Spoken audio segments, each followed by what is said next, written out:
Let us start.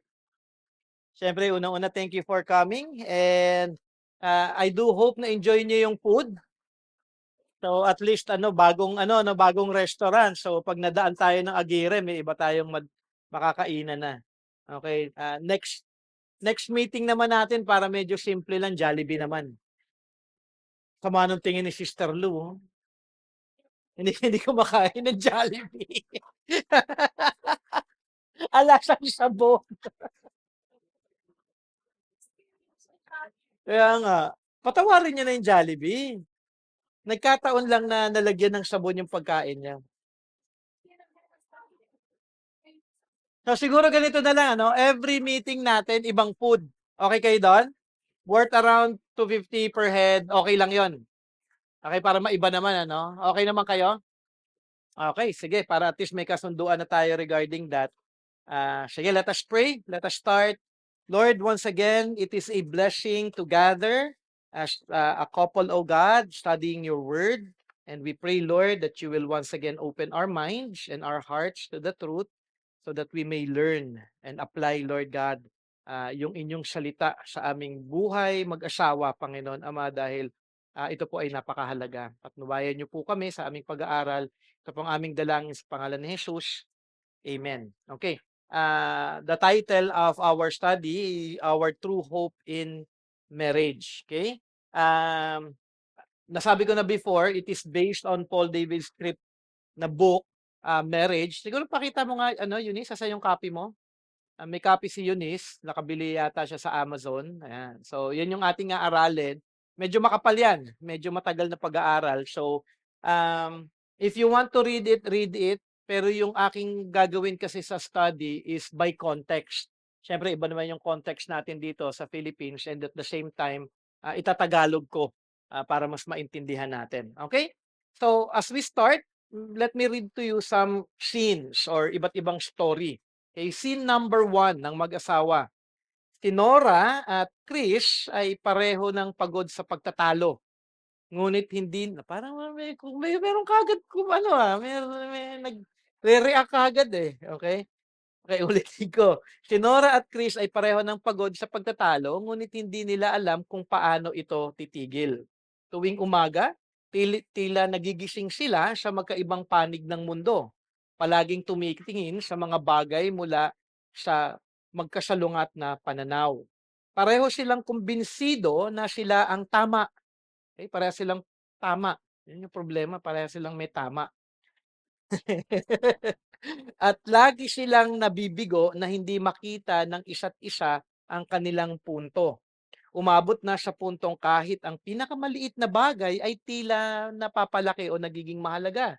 Ang gusot na tuwalya sa banyo o ang natuyong keso sa ref ay lumaki bilang mga isyung hindi dapat ganoong kalaki.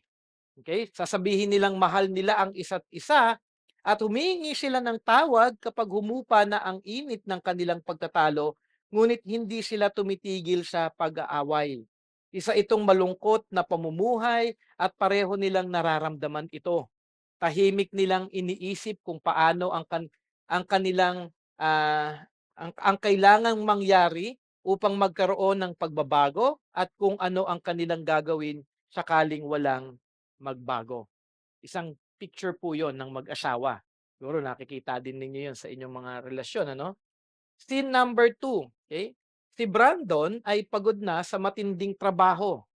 Mahirap hindi hangarin na maibalik ang mga unang araw. Ang pagiging kasama ni Jessie ay sobrang saya. Gustong-gusto niya ang kusang loob na kalayaan ng kanilang relasyon at schedule. Gustong-gusto niya na si Jess ay laging handa para sa kahit anumang oras. Noong una, alam niyang hindi palaging ganon ang sitwasyon. Ngunit hindi niya kailanman inakalang magiging ganito. Sa bago niyang trabaho at sa pagdating ng kanilang kambal na anak, sila ni Jess ay halos wala nang ibang ginawa kundi magtrabaho ng husto. Abala at nakakapagod, ang buhay ay hindi na gaanong kasaya o masaya kahit sa mga bihirang sandali na mayroon silang oras upang magkasama. Kapag nag-overtime si Brandon, nagrereklamo si Jess na wala na siya sa bahay upang tumulong. At kapag nasa bahay siya upang tumulong, nagrereklamo naman ito na hindi siya kumikita ng sapat. Ganito niya buod ang sitwasyon sa isang katrabaho. Kapag pakiramdam mo na hindi ka maaaring manalo, mahirap ipagpatuloy ang pagsubok. Another scenario po yon ng mag-asawa. Okay? Scene number 3. Okay, hanggang ano to, 100. Hanggang last na po ito. Okay? Nakahiga si Cindy sa kama, gising. Siguro naisip niya yan, ano? Nakahiga sa kama, gising. Tinitignan niya si Mac. Mahirap para sa kanya matanggap na ang lalaking katabi niya ngayon ay ang parehong lalaking minsang nagpabagsak sa kanya sa matinding pagmamahal. Habang bumaba ang luha sa kanyang pisngi, naalala niya ang nakakahawang ngiti ni Mac at ang kanyang pagiging palabiro. Inisip niya kung paano nagagawa ni Mac na gawing masaya ang kahit na boring na araw. Naalala niya kung paano siya kinikilig sa tunog ng boses nito, ngunit hindi na ngayon. Okay, kung wala na yung kilig niya sa asawa niya, ano nangyayari yan? Iba't ibang senaryo nga lang. Hindi ko alam kung si Del, ano, may kilig ka pa ba sa akin? Okay? Sa kung anong dahilan, unti-unting nawala si Mac sa kanyang dating sarili. Palagi siyang mukhang wala sa sarili, balisa at laging abala sa panonood ng sports o paggamit ng computer. Ang oras ng pagtulog ang pinakamahirap para kay Cindy. Hinahagad niya kahit kaunting lambing bago sila parehong bumigay sa pagod at matulog, ngunit walang kahit katiting na paglalambing. Si Mac ay hihiga sa kama, tahimik na muli, bubulong ng good night, magbibigay ng isang panandaliang halik at agad tumatalikod upang matulog. Gabi-gabi nananatiling gising si Cindy, naghahanap ng dahilan upang magpatuloy. Okay? So, kung ating titignan, lalo na dun sa mga meron tayo kasi dito mag-aasawa pa lang eh. So, pwede pa kayo mag-isip ngayon kung gusto niyo talagang ipagpatuloy pa ba ito.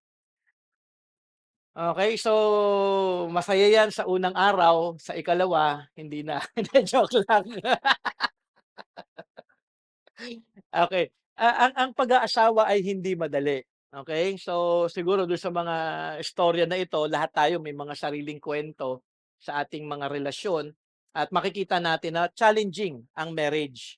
Hindi siya isang simpleng bagay lamang, okay? Siguro magiging question is paano na? Ang relasyon ng mag-asawa ay iba't iba kaya ngayon pa lang, 'wag niyong isipin na bakit sila gano'n, okey? Iba yung struggles nila, iba yung sitwasyon naman. Minsan sabihin niyo, Bakit kami hindi naman kami ganyan?" Okey, i-explain ko ito kung bakit mamaya.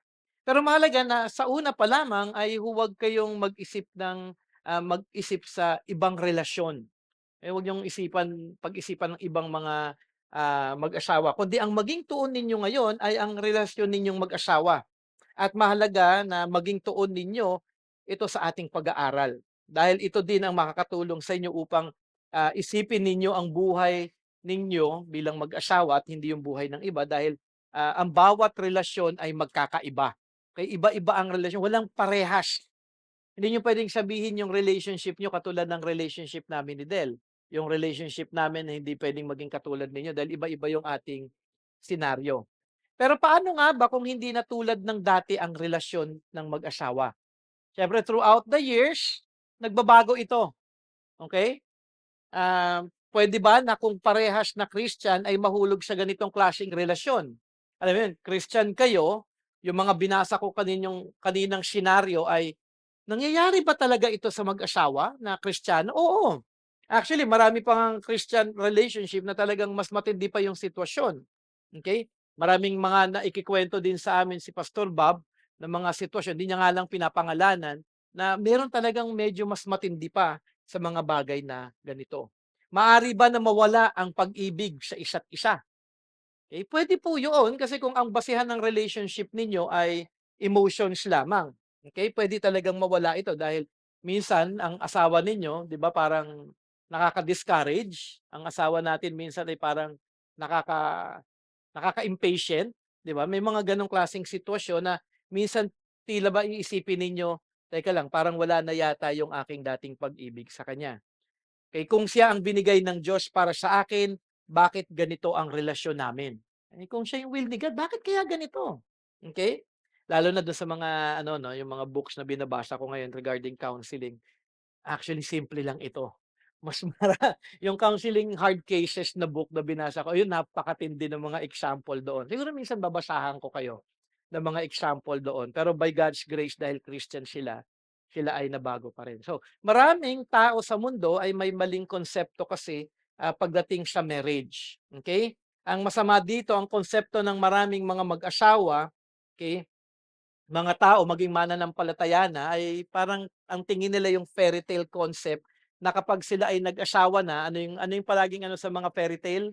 'Pag nag-asawa na sila and they okay, hindi po totoo yun, okay.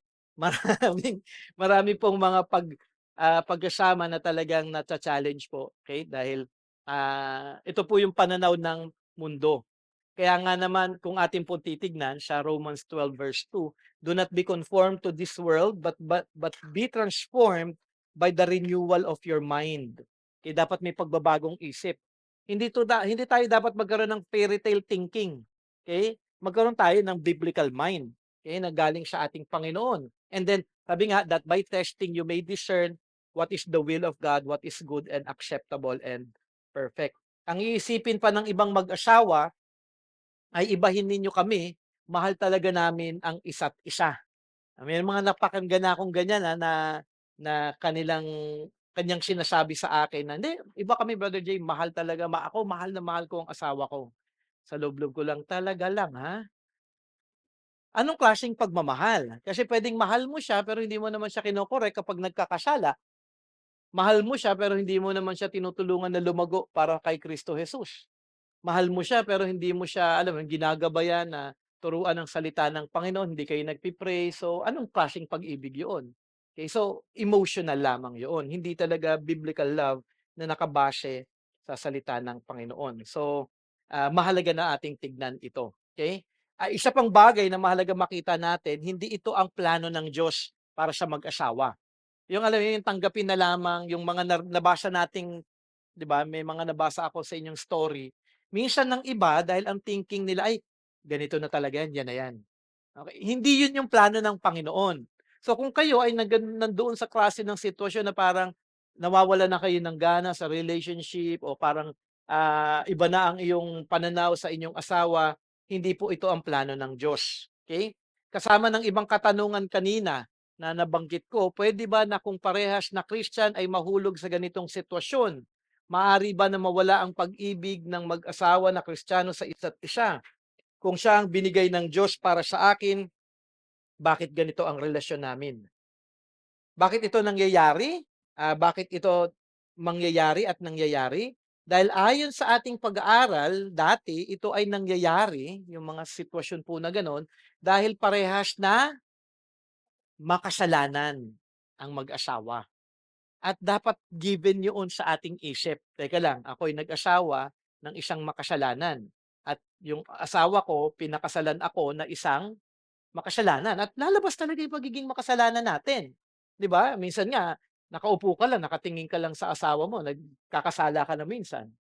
Yung asawa ko hindi pa naliligo. Alam mo yung parang gano'n, ito yung ito yung asawa ko parang ang pangit nung lasa nung kanyang niluto. 'Di ba, maraming sitwasyon na lalabas iyon sa buhay mag-asawa. Okey, may mahirap na sitwasyon, may problemang kinakaharap, may mga bagay na hindi inaasahan sa relasyon at ang mag-asawa ay tumutugon sinfully. 'Di ba? Kunyari daw may mahirap na sitwasyon, may problema, ano yung madalas na na na na na lumalabas sa puso natin? Naiinis, nagwo-worry, alam mo yun, nagdedepende sa sarili imbes na manalangin, nawawalan ng pag-asa. So, gano'n yung pagtugon actually palagi ng tao, kahit na tayong mga Kristiyano, kung meron tayong kinakaharap na mahirap na sitwasyon. Kaya hindi totoo ang they live happily ever after, okay. Hindi totoo yun dahil marami tayong challenges. Kunyari daw finances, 'di ba? Sino sa inyong hindi nag-worry sa finances? Lahat tayo 'di ba nagwo-worry. Tapos sabihan mo sa "Mag-overtime ka pa, mag-overtime, huwag ka na matulog dito.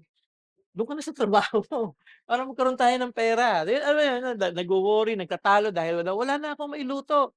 So, makikita natin na marami pong mga sitwasyon dahil ang totoo hindi po happily ever after kung hindi they live arguing, hurting, pleasing oneself rather than loving one another and so on. Tama ba 'yon? 'Di ba ako ilang beses ko na nasaktan si Del dahil alam mo 'pag naiinis ako may mga words ako na hindi nasasabi na maganda, so hurtful 'yun para sa aking asawa. At nakikita ko 'yoon dahil makasalanan ako. Eh, siguro kung tatanungin niya "Uy, sabi ni Brother Jay kanina na nahu-hurt ka niya, ilang beses?" Ay naku sasabihin ni Del. Maraming magti-20 years na kami this year, eh. It's our 20th year, eh. So, sa 20th year times 20,000 plus maraming beses because I'm a sinner, okay. Lahat po tayo ay makasalanan. Pero may pag-asang hatid ang salita ng Diyos para sa mag-asawa kung sila din ay tunay na magpapakumbaba at magpapasakop sa kalooban ng Diyos. Pero bakit ang iba parang okay lang? Yun yung minsan na katanungan ko, eh. May mga mag-asawa ako nakakausap, meron akong, mga alam sa buhay ng mga mag-asawa na parang ongoing yung sin, okey lang at nakakalungkot po yun. At ito po ay totoo na ang iba parang walang problema dahil sa kanilang kasalanan, dahil nabubulag na sila kung ano ang katotohanan at kalooban ng Diyos para sa kanila. Ang problem kung bakit nagpapatuloy ang mag-asawa sa kasalanan is because nabablind na sila sa truth. Okay, parang okay na lang ito at ito mahalaga ito mga sabihin ko, "To, wala 'to sa libro," dahil this is what I have seen for 19 years in the ministry. At ito'y mahalaga na makita ninyo sa bawat relasyon, okay. Sa mga relasyon, hindi lahat, pero makikita natin na maaari itong, bahagi. Okay, example, kung bakit parang gano'n na lang. Kung parehas na ang mag-asawa ang tuon ay kumita ng pera at hindi na parehas ang tuon sa paglago sa Diyos, in some ways magmumukhang okay sila, pero in God's perspective sila ay nagkakasala. Ay hindi, okay lang 'yan magtrabaho. Wala sa cell, hindi nagbabasa ng Bible, hindi nagpi-pray, hindi na nagbibigay ng priority kay God kasi parehas sila ang kanilang pananaw kumita ng pera. Okay, nakukuha niyo 'yoon? Eh, mahalaga po kasi ito, eh. At may mga relasyon na ganito, makikita mo sila sa Facebook na okay, okay, suma-success sa negosyo, sa buhay, sa trabaho, pero napabayaan naman ang kanilang relasyon sa Diyos at relasyon sa mga anak. Ako, kilala kong maraming tao lalo na kunyari sa hierarchy ano, parang ang saya-saya nilang mag-asawa, mukhang successful sa kanilang business, pero yung anak bakla. Ngayon sabi ko, hindi nila nakita na ang focus na lamang nila pera, kumita, pero wala ng time para sa anak. At hindi yun yung plano ng ating Panginoon. Kaya sila parang okey na lang kasi nagkasundo sila sa isang bagay na hindi ayon sa salita ng Panginoon, okay. Okay sila sa tingin nila at sa kanilang pananaw sa buhay kasi may pinagkasunduan sila na na pareho pero hindi tuon ang kalooban ng Diyos para sa kanilang mag-asawa. At yun yung way ni Satan para i-deceive ang mga mag-asawa. Alam mo, okay naman nakakapag-provide ka. O yung anak mo naman napapabakasyon mo kunyari sa Korea, nabibili mo lahat ng mga ganito. So, okay lang kayo basta't okay kayo, napo-provide niyo ang lahat ng ito, kahit wala masyadong nakakapag-serve na ito nga nakakapag-serve pa sa church, eh. Pag-serve pa sa church and everything, tapos yung anak nila napapabayaan. Pero mukhang okay sila, pero before God kung ihaharap ang salita ng Panginoon, sila ay tunay na malayo na. Ang point ko dito ay may mga mag-asawa na para bang magiging in sync sila sa relasyon at magmumukhang okay, pero hindi tama dahil nagkasundo sila sa isang makamundo at makasalanan na pagnanasa o pag-uugali, okay. Love of money, parang gano'n yung kanilang sitwasyon do'n sa aking example. At ang problema dito ay ang pag-allow ng mag-asawa sa kanilang makasalanang pag-iisip. Ina-allow nila, eh. Example, para wala kaming conflict ng asawa ko, hinahayaan ko na lang siya kung ayaw niyang umattend ng church, okey lang. Nagpo-provide naman siya, eh, sa aming pamilya. Merong mga gano'n, parang may trade-off. May mga gano'ng mag-asawa. Minsan nga 'yan hindi nila 'yan pag-uusapan. They will just be silent about it, okay. Okay lang na mas may oras siya sa trabaho at ibang bagay kaysa sa paglago niya sa Panginoon. Basta't napo-provide niya yung lahat ng needs ko, okey na yun.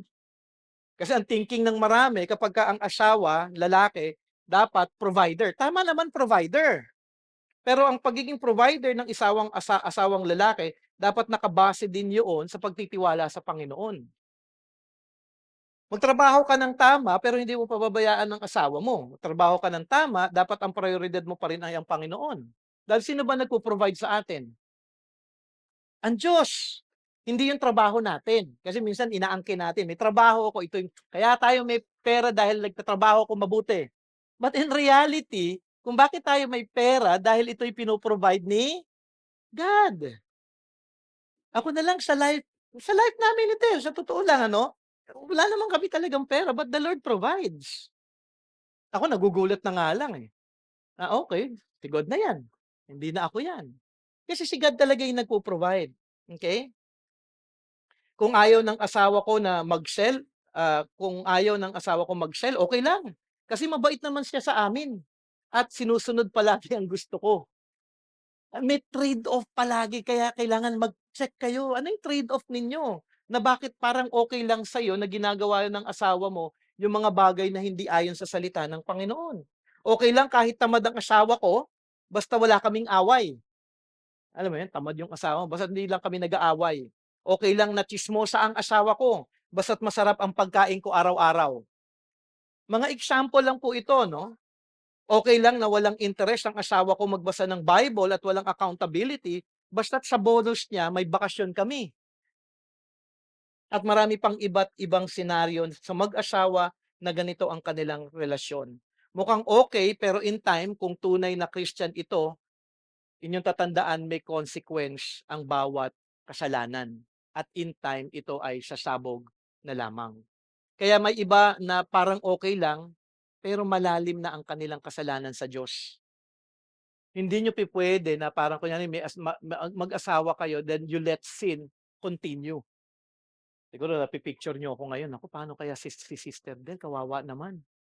Eh, si Brother J nag-aaral palagi ng word ni God 'yan, 'di ba? So hindi naman ako namumulish, pero yun nga, importante para sa aming mag-asawa that we are not in sync dun sa mga gusto namin na, alam mo yun, personal things, pero in sync dapat kami dun sa kalooban ng Panginoon. Yun lamang naman yun, eh. Actually, sabi ko nga kay Del, actually, i-simplify lang natin yung buhay. Ako, pastor, mag-aaral, mag-aaral, mag-aaral, magtuturo, magmi-ministry, ganun lang buhay ko. Then ikaw, magluto, magluto, kasi nagugutom ako. Parang gano'n. So, parang, may responsibility siya, may responsibility ako at ginagampanan ko yung responsibility ko. Ang palagi ko ngang sinasabi kay Del, "Just do your responsibility, hindi tayo magkakaproblema." Kasi gagawin ko ang lahat ayon sa salita ng Panginoon dahil ito yung aking inaaral, dahil ayoko naman na parang alam mo yun, yung parang makikita ninyo ako sa si pastor preach ng preach, hindi naman ginagawa sa buhay niya. Hindi pupuwede yun, madi-disqualify ako ngayon bilang isang pastor. So, importante na makita na ninyo na meron mga mag-asawa okay horizontally, ibig sabihin relationally, okay? Meaning okay in relationship pero deceive ng sin. Pero hindi okay vertically, meaning in relationship with God. Kaya nga kung in relationship ninyo, walang rebuking, walang correcting, walang love, may problema. Lalo na kung obvious na may kasalanan. Pagka nagkakasala ba ang spouse ninyo, nakikita nyo, anong ginagawa ninyo? Kasi gano'n talaga mag-asawa, eh. Kaya nga binigay ang asawa sa atin, eh, para ma-sanctify tayo sa isa't isa. So, yung si Del, wife ko, siya yung magiging check para sa akin, ako din naman magiging silbi na check din para kay Del sa kanyang lakad bilang isang mananampalataya. Kaya nga ang importante makita natin, vertically tama yung ating relasyon sa ating Panginoon. Individual, na person, husband and wife, vertical dapat tama ito. At ito ang nababaliktad sa maraming relasyon. Inuuna yung horizontal, yung relationship na maging okay tayo. Kapagka inuuna niyo palagi ang asawa mo more than God, may problema na kaagad. Kasi ang dapat na tinitignan mo palagi sa relationship, teka lang, ano yung kalooban ni God para sa aming mag-asawa? saka mo ngayon gagawin yung horizontal. Vertical muna. Ano yung word ni God? Ano yung plano ni God? Ano yung kagustuhan ni God? Anong character yung gusto ni God sa akin? Ano yung character na gusto ni God para sa asawa ko? Okay? So mahalaga na makita po natin na unahin po natin yung vertical relationship upang yung horizontal relationship natin sa ating asawa ay magiging tama. Okay? Inuuna ng asawa, okay, ang sarili niyang plano in life kaysa sa plano ng Diyos para sa kanyang paglago, sa kanyang relasyon. ah Teka lang, marami po kasi na gano'n ang nangyayari, inuuna ng asawa ko ang sarili niyang plano kaysa sa plano ng Panginoong Diyos. At magiging problema po 'yoon. Kaya nga maganda, na kailangan niyong i-check, "Teka lang, meron kang plano for this, ito ba ay mabuti para sa atin? Ito ba'y kalooban ng Panginoon?" Okay. Siyempre may mga bagay na sitwasyon na kunyari daw, you will enter into a business, hindi mo talaga malalaman kung ito yung will ni God.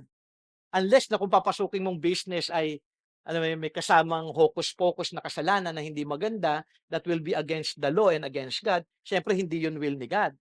Okay? Kasi may mga gano'ng pag-uusapan business, okay? Dapat iche-check ninyong mag-asawa ito. Kaya kayo mismo, anong plano ninyo sa inyong relasyon? Ano yung gagawin mo? Okay, may plano ka para sa inyong mag-asawa, ito ba'y ayon sa salita ng Panginoon? Siguro, kung ating titignan,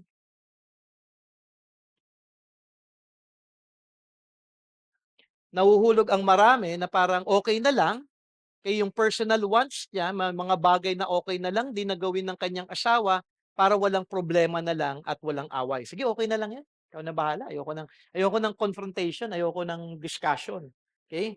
Siguro nakikita na ninyo kahit paano ang picture ng marriage sa mundo ngayon at maaari na ito ay nakikita din ninyo sa inyong mga relasyon. May mga trade-offs, may mga parang napagkasunduan silently para wala na lang away, pero may sin. Ang sin, ito po ay kino-confront, hindi ho siya dapat pinapatagal, okay. Kaya nga 'di ba sinabi, if you remember when you go to the altar and you remember that a brother or sister has something against you, iwan mo yung iwan mo yung offering mo at makipagkasundo ka. At gano'n gano'n dapat. Okay, siyempre may timing din naman, may timing ito, okay. Pero mahalaga na makita natin na dapat ito'y, kino-confront natin, okay? So, anong gagawin ninyo kung hindi ito ang plano ng Diyos para sa inyong relasyong mag-asawa? Ano ang gagawin ninyo kung ang relasyon nga ninyo ay parang lumalabo na? Ano nga ba ang problema ng mag-asawa kung ang mas tuon ay ang relasyon nila kaysa sa relasyon nila sa Diyos? Ano nga ba ang problema? So, bakit ba ito yung problema natin? Okay. Sabi nga, ni Paul Tripp, it is because it is always rooted in marriage. Kung ating tinignan ang nakakalungkot na sitwasyon ng marriage, ito ay dahil hindi ito yung plano ng Panginoon para sa atin. Ano nga ba ang plano ng Diyos para sa marriage? Siguro magandang isipin ngayon yung mga mag-aasawa, no? Bakit nga pala kami magpapakasal? Di ba? Naisip niyo na yun, bakit ba kayo magpapakasal o magpapasakal? Kung nasa mahirap na sitwasyon na ang inyong relasyon, ano ang pag-asa na mayroon ang mag-asawang Kristiyano? Alam mo yun, mahirap na yung sitwasyon ninyo. May problema kayo, nag-aaway kayo, may mga sitwasyon na hindi naayos. Paano nga ba ipagpapatuloy ang relasyon na ito? Sabi nga ni Paul David Tripp, a marriage of love, unity, and understanding is not rooted in romance. It is rooted in worship. So, ibig sabihin, it's not based on emotions. Hindi ito nakabase sa romance ninyong mag-asawa, na okay kami kasi mahal namin talaga ang isa't isa. Pero ang wino-worship ninyo ang isa't isa na. Kaya ano nga ba ibig sabihin ng ang marriage ay rooted in marriage? Ang madalas na naisip kasi ng maraming tao 'pag sinabing worship, ito yung pagtitipon natin sa Sunday service, ito yung ating pag-awit sa Diyos. Pero yung sinasabi dito ni Paul Tripp ay ang katayuan ng isang tao sa harap ng ating Diyos. Kaya nga sabi niya, a marriage of love, unity, and understanding is rooted in worship. At mahalaga na maunawaan natin ito bilang mga mananampalataya. Siguro, intindihin po natin ito. Sabi nga niya ni Paul David Tripp, worship is first of all your identity before it is your activity. Identity. Tandaan po natin yung word na identity. Worship is first of all your identity before it is ever your activity. Ibig sabihin, ng worship is my identity. Ako ay isang, ano, worshiper. Okay? As a Christian, ako ay worshiper nino? Ni Satanas? Siyempre, ni God. So, I'm a worshiper of God. So, I am a worshiper. That's my identity. So, I am a worshiper of God. Kung ako ay worshiper of God, bilang identity ko, susunod ngayon ay ang activity ko o kung ano ang ginagawa ko. Ito yung tinatawag na life or action. So, I'm a worshiper of God because I'm a Christian saved by grace through faith in Jesus Christ. Yun yung aking identity. Ma-identify ako na worshiper ni God. Paano kayo ma-identify na worshiper ni God? Kung ang pamumuhay ninyo mag-asawa ay nag-aaway palagi? Kung ang buhay ninyo mag-asawa hinahayaan ng kasalanan ng spouse ninyo? O kaya yung katulad ng example kanina, may trade-off basta't wala lang kaming away? So hindi po kayo worshiper ni God kung kayo ay namumuhay sa kasalanan. Kailangan ma-identify tayo as worshiper. Even in the relationship of a husband and wife. Ako, worshiper ni God. Si Del, worshiper ni God. At dapat yun ngayon, kung worshiper kami, makikita ito. Sabi nga, ma-identify ako na worshiper ni God kung siya nga ba ang priority ko sa buhay. So in your life, priority ba si God? Kung siya ang motivasyon ko sa buhay. Motivation mo ba ang word ni God, ang plano ni God, ang will ni God para sa iyo? Kung siya ang palaging tuon ng aking ginagawa. At normally, kung worshiper ako ni God, makikita ito sa aking pamumuhay. Kaya nga sabi ni Paul David Tripp, you are a worshiper, so everything you think, desire, choose, do, or say is shaped by worship. Maraming magsasabi actually na, I worship God. Pero ang prioridad, trabaho, pera, asawa, anak, hobby, at anything first in life before than God. So, hindi ka worshiper. Kasi ang priority mo, pera, trabaho, o asawa mo, hindi ko sinasabing bigyan mo prioridad ang asawa mo, pero hindi mo prioridad yung asawa mo more than God. Hindi mo priority ang anak mo more than God. Hindi mo pwedeng i-trade off sila more than God. Okay? Hindi ko sinasabi na masama na bigyang halaga ang asawa, anak, o maging ang pera dahil mahalaga ang pera para sa atin. Pero kung mas mahalaga sila kaysa Diyos at mas priority sila kaysa Diyos, may problema. Hindi ka worshiper ng Diyos, kundi maaaring wino-worship mo na ang asawa mo o ang anak mo. Alam niyo, marami na ako nakitang gano'n, wino-worship yung anak. Ang priority, anak. Okay? Kaya nga mali yung kanta na na alam niyo yung song ni Ray Valera? Sinasamba kita. Naalala niyo yun? Sana hindi kayo gano'n sa asawa niyo, no? Basahin ko yung lyrics na yon para at least alam lang ninyo at maalala niyo. Napakatagal na nito. Favorite ko si Ray Valera nung bata ako eh. Okay? Sinasamba kita, higit sa iyong akalang iniibig lang kita. Paggalang ko sa iyo'y higit sa buhay kong taglay. Wala na yatang papantay. Ang buhay may ibibigay ko pa. Sinasamba kita. Sinasamba kita. Kung kasalanan man sa Diyos, ang sambahin kita. At napaka simple. Marahil ay mauunawaan niya ang tulad ko na labis nagmahal sa iyo. Masisisi niya ba ako? Sinta, sinasamba kita. Actually, kinanta ko to kay Del eh. Joke lamang po 'yun. Pero actually, yung lyrics na ito, totoo ito na ginagawa ng maraming tao dahil mas pinaprayoridad nila ang kanilang asawa kaysa sa ating Panginoong Diyos. So minsan parang nakakatawa 'no, pero in reality, parang kung sinasabi mong hindi mo man ito kinakanta, pero kaya nga dito ah wala na yatang papantay ang buhay, may ibibigay ko pa.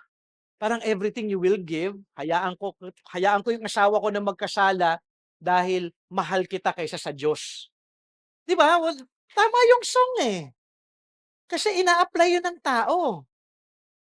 At ang problema, ina-apply yun ng isang Kristiyano, hindi niya nakikita dahil kung ang priority mo, ang asawa mo more than following God and worshiping God, 'di tama yung song sa buhay ng isang Kristiyano, itong sinasamba mo. Sinasamba mo talaga siya. Kaya nga yung tama si Paul David Tripp, eh, it is rooted in worship. If I worship God, 'di siyempre accountable ako kay God sa asawa ko. So binigay ni God si Del, kung ang asawa ko hindi lumalago sa Panginoon, accountable ako. In time, I will face the judgment of God regarding that. Sa hindi niya paglago, maaaring dahil sa akin 'yun, dahil ako yung asawang lalaki. So, importante na makita natin ang bagay na ito, okay? Kailangan na actually na maging honest lamang kayo sa katotohanan ito. Kumbaga isipin niyo ngayon, "Oo nga Brother Jay, may trade-off ako sa asawa ko. Maraming mga bagay hinahayaan ko lang siya." Okay? Isipin niyo itong mabuti. Sasabihin niyo, you worship God, pero wala sa cell meeting para makilala ang Diyos. You worship God, pero ang trabaho ang dahilan sa pagbangon araw-araw, 'di ba? Para kanino ka ba gumigising? Sabi ni Nescafe, "Is it for God or is it for money?" Ay, ang dami kong mga, trabaho sa opisina pa ngayon. Kailangan ko pa mag-overtime. 2 oras na lang tulog ko kasi overtime ako ng overtime. So, are you living your life for money?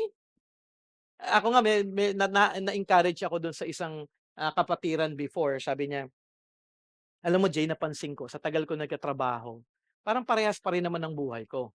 Sabi niya, "Dati overtime ako ng overtime, gano'n pa rin naman." Sabi ko nung natutunan ko na importante ang Diyos at importante yung pamilya ko, pagka clock out na daw kaagad siya. Maliban na lang kung meron talagang emergency na kailangan i-overtime na lamang daw. So siya daw, pagka kunyari daw out niya na ng 5 o 6, out na siya noon. Diretso na siya sa family niya to have to build the relationship dun sa family niya, which is right. Kasi tama na yun, kumita ka na ng isang araw. Siguro yung sweldo mo naman, lalo na siguro siya 'no, yung sweldo naman niya above minimum naman yon, sakto na yun. Ba't mo kailangan pang dagdagan, 'di magtipid ka na lang sa ibang bagay. Ang importante umuuwi ka para sa asawa at anak mo at kayo nabi-build yung relationship ninyo. Kaya nga tama, eh, sabi niya, "Jay, ako hindi na. Kahit ano pang mangyari sa mga darating na taon, sapat na sa akin yung pag-ipon na rin siguro siya, meron na rin siyang mga bagay na kailangan niya, hindi niya na kailangan. So, ang priority ko ngayon, family ko lang at mabigyan siya ng oras." Okay? You will say, some of them, okay, you will say you worship God, pero hindi mo sinusunod ang kanyang kalooban. You will say you worship God, but you only serve yourself and not the church. So, ibig sabihin, you have to think and assess kung tunay nga ba ang Diyos ang sinasamba mo at prioridad mo. Pag-isipan niyo po yun maigi. Okay? Are you a true worshiper of God? Sabi nga ni Paul David Tripp, when the Bible says that we are worshipers, it means that every human being lives for something. So it's either you are a worshiper of something. Okay? All of us are digging for treasures. All of us are in pursuit of some kind of dream. Behind everything we do is some kind of hope. Every one of us is in constant pursuit of life. Dagdag pa niya sa kanyang book, being a worshiper means that you attach your identity, your meaning and purpose, and your inner sense of well-being to something. You either get these things vertically from the Creator or you look to get them horizontally from the creation. Okay? Bigyan ko ulit kayo ng isang example at ito po ay mahalaga na istorya din. Sabi dito, ang kaginhawahan ay naging parang Diyos-Diyosan para kay Jeannie. Hindi siya tumigil sa pagpupunta sa church. Ibig sabihin, hindi naman niya pinapabayaan yung kanyang Christian life. Mahal niya ah, ang pagsamba tuwing linggo at ang pangangaral ng kanyang pastor. Ngunit ang kaginhawahan ang tunay na namumuno sa kanyang puso, comfort in life. Okay? Nakukuha ni Jeannie ang kanyang kaginhawahan sa pamamagitan ng pagbago ng kanyang tahanan sa isang museo ng kanyang husay sa pagpapatakbo ng sambahayan. Okay, so magaling siya sa household chores. Inaayos niya ito palagi, okay. Mayroon siya libong-libong magazine tungkol sa dekorasyon. Palagi siyang nagre-renovate o nag-aayos muli ng bahay. Walang tigil siyang naglilinis at sobrang masinop. Sinasabi niya sa kanyang sarili na nais niyang gawing maganda ang kanilang tahanan para sa kanyang pamilya, ngunit hindi ang kapakanan ng kanyang pamilya ang nagtutulak sa kanya. So iba yung motivation ng heart. Inuugnay ni Jeannie ang kanyang pagkakakilanlan at ang kanyang panloob na kapanatagan sa kagandahan ng kanyang bahay. So, ibig sabihin ng identity niya, mabuti akong asawa, mabuti akong nanay, dahil ang ganda ng bahay ko't maayos. Okay? Hindi kailanman tunay na nakaka-relax si Jeannie sa kanyang tahanan. Gayon din ang kanyang asawa at pamilya. Ayaw niyang magsapatos ang kanyang pamilya sa loob ng bahay. Naiinis siya sa kahit anong tanda ng kalat at agad niyang hinahanap ang sinumang responsable. Sa amin si Cookie, eh. Sa isang pagkakataon ng galit, malinaw itong nailahad ng kanyang asawa.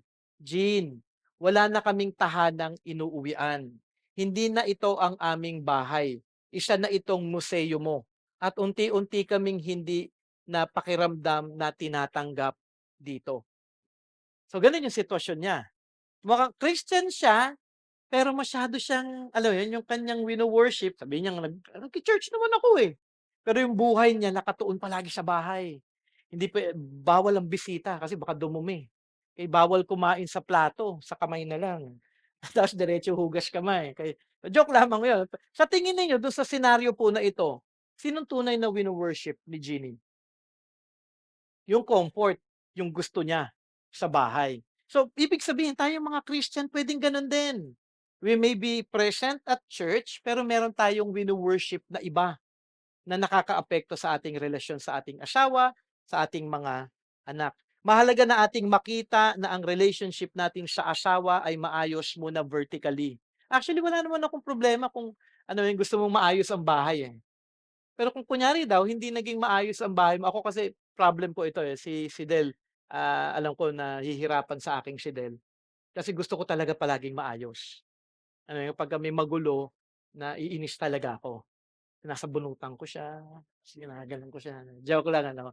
Pero napagsasabihan ko siya palagi na, "Maglinis ka naman, ayusin mo naman ito." So, ako din actually may problem at kaya nga nung nabasa ko 'tong storya na ito, okay, so hindi ako malayo sa kanya.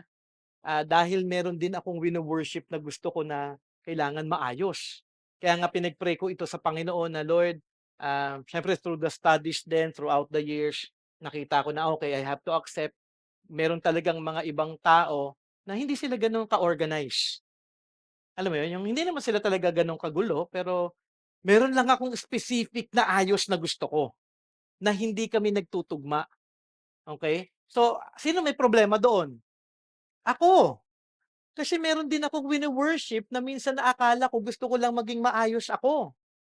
Kunyari daw na nagulo yung isang bagay, nagagalit ka na, "Hawak ng ano, ng ganito. Sinong huling gumamit ng toothpaste? Nandun na sa kama ko." Alam mo yun, yung parang ano yung 'pag na-disarrange, nagagalit. So, it just shows yung heart. Teka lang, may wino-worship ka na isang bagay na nagle-lead sa'yo na magkasala. At gano'n ako. Nakita ko din 'yun sa aking sarili at problema po 'yun. Hindi ko alam sa problema ninyo, I'm being honest with you na meron talaga na sitwasyon na mahuhulog po tayo na mawo-worship natin yung isang bagay na akala natin okey lang, pero sinful na pala ito sa ating Panginoong Diyos. Kaya nga mahalaga na makita natin na i-deal po natin ang ating mga puso. We have to deal with it with seriousness. Hindi siya parang, "Ay, nainis lang ako kanina, okay lang 'yan kasi tama lang naman dahil ang ginulo nila yung bahay na inayos ko." Hindi siya simple, kasi heart issues siya, eh. Naiinis ako, nagagalit ako at nagkakasala ako sa Panginoon kaya seryosong bagay ito. Why? Because it is about our relationship with God. Mahalaga na maging tama muna ang ating relasyon sa Diyos. At yun yung praise God, nagpapasalamat ako sa Panginoon dahil inaayos niya yung aking puso sa bagay na ito. At kung ito ay maitutuwid ayon sa plano at kalooban ng Diyos, for sure sasaayos din ang relasyon ninyong mag-asawa kung parehas kayo na una muna ang maging tunay na worshipper ng Diyos. So kung ikaw ay worshipper ni God, parehas kayo nagwo-worship kay God, tuon ay ang ating Panginoon, ang mamuhay ng tapat, ng may kabanalan sa kanyang harap, hindi magkakaproblema ang iyong relasyon.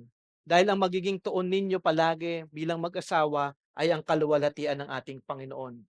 Meron sinabi nga si Paul sa Galatians 5:14 na mahalaga na sinabi ni Paul David Tripp sa kanyang book. Okay, sabi sa Galatians 5:14, for the whole law is fulfilled in one word. You shall love your neighbor as yourself. Be reminded na ating magagawa ang kautusan na ito, ang katotohanan ito, kung una muna nating bago natin magawa ito, ano yung dapat muna nating magawa? Ano? Mahalin ang Diyos muna. So, magagawa natin ito kung tama muna tayo vertically. Pero dito sinasabi ni Paul, for the whole law is fulfilled in one word. You shall love your neighbor as yourself. Mamahalin ko yung asawa ko dahil yun ay pagtupad sa aking pag-ibig muna sa Diyos. So kung tama yung relationship ko kay God, lumalago ako sa kanyang salita, magiging tama din yung aking pakikitungo sa aking asawa. Kaya nga sabi, sa John 14:15, if you love me, you will keep my. So pag mahal natin ang Diyos, gagawin natin yung kanyang kalooban, pag ginagawa natin yung kalooban ng Diyos, sa tingin mo yung relationship ninyong Christian na mag-asawa, magkakaproblema? Hindi. Kung parehas kayong worshiper ni God. Kasi kung yung isa hindi talaga Christian o walang pakialam sa Diyos, maiinis siya. Ikaw lang, puro ka naman si God, puro ka si God, puro ka si God. Eh kung parehas kayong Christian na nag-worship kay God at sinabi mo, hindi, ito yung kalooban ng Panginoon, kung siya din ay nag-worship kay God at sumusunod sa Panginoon, magkakasundo kayo at hindi kayo magkakasala sa Panginoon at magiging tama ang inyong buhay. Sabi nga sa John 14:21, whoever has my commandments and keeps them, he it is who loves me, and who loves me will be loved by my Father, and I will love him and manifest myself to him. Sabi ni Paul Tripp, at the foundational level, the difficulties in our marriage do not first come because we don't love one another enough. Hindi po yung problema ng mas mamahalin ko pa dapat si Del. Okay? They happen because we don't love God enough. And because we don't love God enough, we don't treat one another with the kind of love that makes marriages work. So, ibig sabihin, kung mahal ko si God, mamahalin ko si Del. Kasi may mga commands si God eh. So, isipin nyo yun ha, isinasabuhay ko araw-araw yung mga commandments ni God para sa asawa ko. Sa tingin nyo si Del maiinis sa akin? Siyempre, mamahalin din niya ako. Kasi nagpapasakop kami sa salita ng Panginoon. Ang tuon lang namin ay gawin ang kalooban ng ating Panginoong Diyos. Okay, next part, what does a marriage rooted in the worship of God look like? May 3 points lamang po tayo and we'll end with that. Number 1, a marriage of love, unity, and understanding will flow out of a daily worship of God as Creator. Anong ibig sabihin na ang marriage natin ay mapupuno ng pag-ibig, pagkakaisa, pag-uunawaan kung tayo ay nag-worship sa Diyos bilang tagapaglikha? Ating kinikilala daw na ang Diyos ang naglikha sa ating asawa. Sino nag-create sa asawa natin? Ang Diyos. Kung ano ang kanyang pagkakaiba sa atin, ito ay dahil sa plano at disenyo ng Diyos para sa ating asawa. Huwag tayong magreklamo sa ating asawa kung bakit ganyan siya. Kasi creator si God. Inalaw niya na maging ganito. Meaning, wag nating baguhin kung sino ang ating asawa in the aspect na wala namang kasalanan. Nakukuha niyo yon?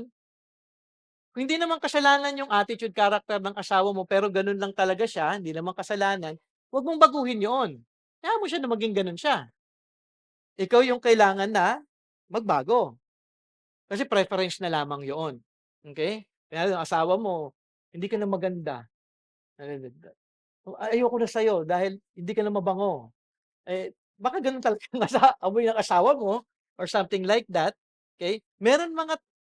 certain things ang asawa natin na hindi natin sila puwedeng baguhin dahil gano'n na talaga sila, okey? Kung ang asawa niyo ay hindi handyman sa bahay, okey lang 'yun. Huwag kang maging bitter, "Yung asawa ko walang alam sa bahay, magpapalit lang ng bumbilya." Alam mo 'yun? Pero may mga gano'n talagang tao, eh. Meron nga akong nakausap na gano'n na isang lalaki, eh, nagpatawag pa siya ng electrician. Sabi ko, "Okey." Pero hindi naman kasalanan 'yun, eh, ayaw niya, eh, baka mamaya hindi ko naman maitanong, nagkaroon ka ba ng trauma dati nung naglagay ka ng bumbilya, pumutok, sumabog? Hindi kasi natin alam. Pero hindi naman kasalanan ang hindi maglagay ng bumbilya at natatakot siya, okey? Puwede mo siya siguro sabihin, "Sige ako na lang." O kita mo walang nangyayari, pero hindi ka dapat magagalit, okey?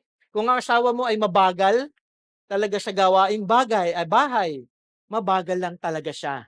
'Di ba may mga taong mabagal? Di mo, bilisan mo maghugas, ang bagal." 'Di ba nagagalit ka na, "Bagal-bagal mo, 10 taon na tayong magkasama, ang bagal mo pa rin." Eh, hindi naman kasalanan maging mabagal, 'di ba? Tapos, magiging mayabang, "Hindi mo ako tularan." Nakikita niyo yung result ng sin pagka meron bagay na gusto mong baguhin, nagiging pride, okey? Parang ako 'no, sa bahay mabilis talaga akong kumilos. Sinasabi ni Delhan hindi talaga ako multitasker. Hindi ako magaling mag-multitask. Hindi ako katulad mo. So, tanggap ko na 'yon. Hindi ko pinipilit si Del. Minsan pinapanood ko na lang siya. So, talagang gano'n, eh.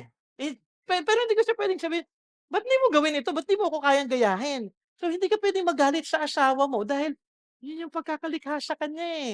Eh, ako kaya kong nagluluto habang naghuhugas. Totoo yun, na kunyari may niluluto ako diyan, 'di naman siya masusunog. Habang nag-aantay ako kaysa nakatingin ako dun sa lutuan, parang hindi ko kaya na nakatingin lang. Naghahanap talaga ako ng magagawa ko pang iba. So, kung maghuhugas man, magpupunas man, multitasker ka talaga ako. Kung sasalang ko yung damit sa washing machine, magva-vacuum ako, kasabay pa niyan na parang meron pang ibang mga bagay na alam mo yun, parang sanay ako sa maraming dahil siguro Jollibee crew ako. Alam mo yun, mabilisan kasi sa Jollibee, hindi ka puwedeng mabagal talaga dun, eh. Tsaka yun yung pagkaka-built ni God sa akin. Puwede din naman akong binild ni God na maging mabagal, 'di ba? Okey? Kung hindi siya katalino mo, okey lang yun, okey? Iyon lang ang capacity na mayroon ng asawa mo. Ang hina naman hindi mo na-gets? Sa tatlong explanation ko na 'to sa'yo, ah. So, hindi mo kailangan magalit, eh, yun yung capacity niya, eh. Hanggang dun lang siya, eh, yun yung si ibig sabihin nun parang God is our creator, crinate siyang gano'n, magagalit ka ba? Ako nga thankful ako kay God, eh, dahil yung asawa ko napaka-patient sa'kin. Hindi kasi ako kasing talino ni Del. Minsan pinapakinggan niya ako, ang dami kong grammar na mali, "Oh, Han kanina may mali ka ganyan." Pero loving siya habang kino-correct niya ako, "Ayusin mo yung grammar mo, ganito." So, gano'n talaga, eh. Then be understanding and loving dahil ito ang pagkakaiba na binigay ng Diyos sa inyong asawa. Huwag naman na parang inis na inis ka na sa asawa mo, sasabihan mo na ang lampa-lampa mo. Eh, mahina yung legs niya, eh, okey? Hindi mo puwedeng sabihin ang bagal-bagal mo, ang hina mo naman, hindi mo ma-gets, para kang patay, wala kang ka-sweet-sweet sa buhay ko. Alam mo may ibang asawa na hindi talaga showy, hindi talaga magaling magsalita of sweet nothings, dahil tahimik siyang tao, 'di huwag kang magalit. 'Di ikaw na lang magsabi ng sweet nothings sa kanya, 'di ba? Kasi hindi 'yun yung capacity ng asawa mo, eh. Huwag kang magiging bitter sa kanya kung meron mga bagay niyang hindi nagagawa dahil ganito yung pagkaka-create sa kanya, okey? Mayroong pagkakaiba palagi ang mag-asawa at palalahanan ninyo ang inyong sarili na ito ay dahil sa pagkakalikha ng Diyos sa kanya. Pero kung ang kanyang pagkakaiba ay kasalanan, okey, iyo itong ipanalangin at pag-usapan ng mabuti na mai-address ang kasalanan. Parang kunyari, example, is laziness sin? 'Di kung lazy ang asawa ninyo, hindi niyo puwedeng sabihin, "'Di, actually lazy talaga 'yan, eh. Hindi ko naman siya puwedeng pagsabihan kasi ganyan na talaga 'yan." Hindi! Kung laziness, iko-correct ninyo, okey? It must be addressed dahil ito po ay kasalanan. Hindi mo puwedeng sabihin na iyan na talaga siya, okey? Kunyari daw, not reading the Bible. not leading the family. Hindi siya leader, asawang lalaki, hindi leader ng family. That is sin. Hindi mo pupuwedeng sabihin na, "Ay hindi talaga siya leader, ako na lang ang magiging leader." Eh, di mag-sin ka na rin. Kailangan mong paalalahanan yung asawa mo, "Hindi, Han, kung asawa asawa mo Christian, Han, you have to lead your family. Okay? Dahil ito yung nakalagay sa Bible. If you're not going to do this, at kung ako asawang babae, hahayaan kita na gawin yan, then you will be sinning. And I will be sinning kung gagawin ko yung responsibility mo." Okay? So, mahalaga na makita natin yun. Kunyari asawa mong Christian, walang interest to serve the Lord, to love, no love for other people, maging loving ka naman. Maging patient ka naman kasi mga sinful attitudes yun.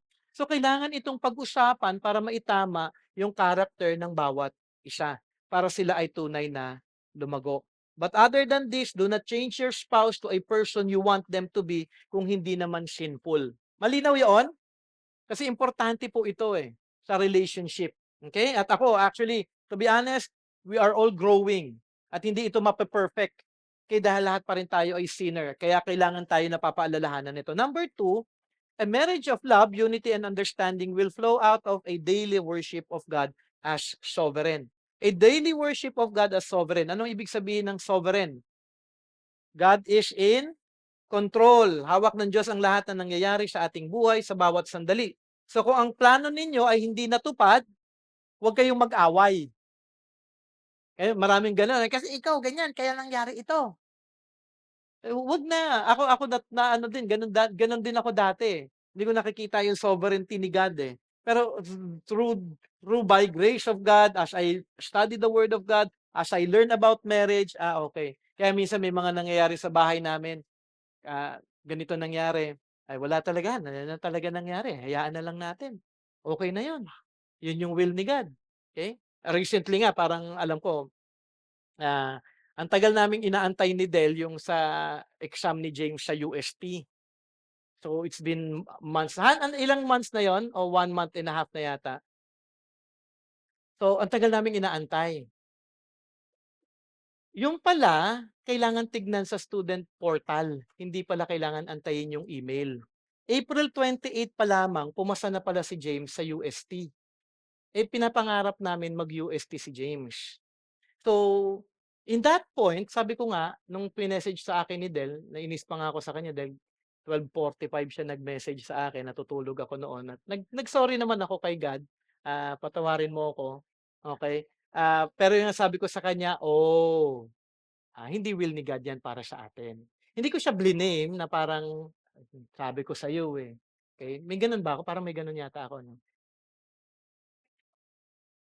Puwede pa naman mag-appeal, pero what I mean, kung yun ang yung nangyari, hindi ko puwedeng pagalitan si Del, inallow ni God, na hindi niya malaman na pumasa si James sa UST, na pumasa si James sa UST para makapag-enroll na kami for that. So, hindi namin kailangang pag-awayan siya, kasi may ibang school pa rin naman, eh. Tsaka will ni God yun. Magiging idol of the heart namin kung gusto namin UST siya, kasi gusto namin dun siya if ever mag-medicine. Alam mo yun, yung parang mga ganong klaseng target, pero God is sovereign and example lamang yun at maraming sitwasyon na nangyayari sa buhay mag-asawa na kailangan niyong makita, hindi niyo kailangan pag-awayan yaan dahil sovereign si God. At kailangan niyong tanggapin na lang.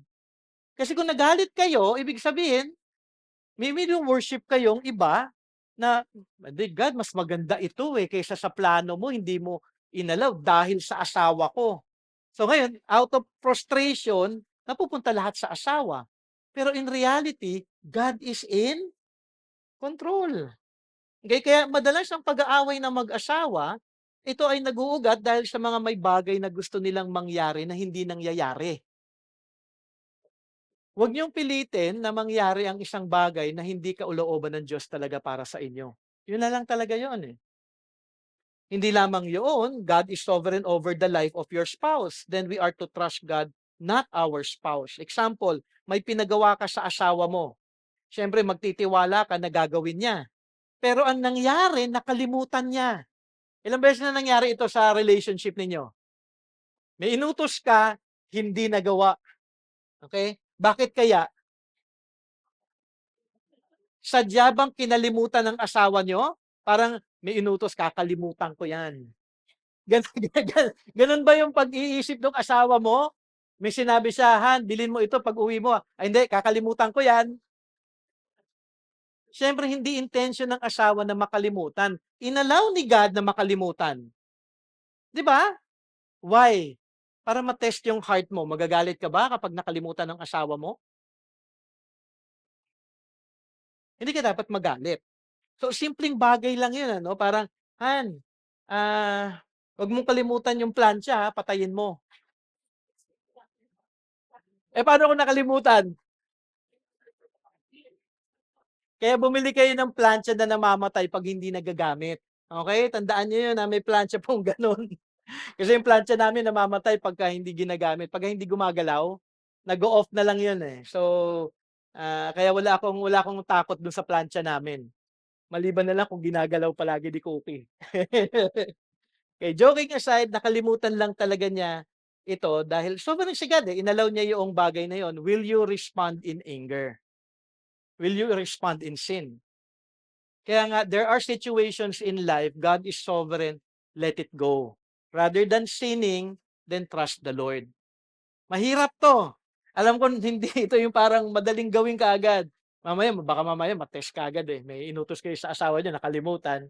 So, pero i-try natin isipin palagi God is sovereign and the Lord God wants us to glorify Him. Okay?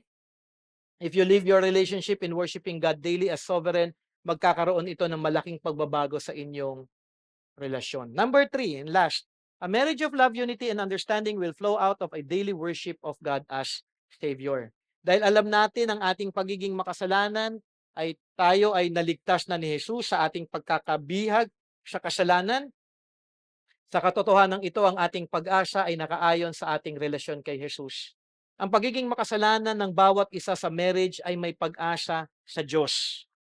So kung sinner yung wife mo, sinner yung husband mo, nag-sin siya sa'yo, there's always a savior. Puwedeng mabago yung asawa mo. Puwedeng mapatawad ang asawa mo. Kaya hindi ka dapat parang, "Ay wala ng pag-asa, ganyan na talaga yan." Then continue to go to the Lord being reminded of who He is in your life. So anumang kasalanan mayroon ang isa't isa, ating ilapit ito sa Diyos. Atin itong ihingi ng awa at ang kanyang biyaya na tayo ay tulungan na maisaayos ang ating relasyon ayon sa kanyang kalooban. At dahil alam natin na tayo ay napalaya na at naligtas na sa kasalanan, sa tulong at biyaya ng ating Diyos at ng banal na Espiritu, tayo ay gagabayan ng Diyos na maging tama ang ating pakikitungo sa ating asawa. Be reminded, ang asawa mo sinner.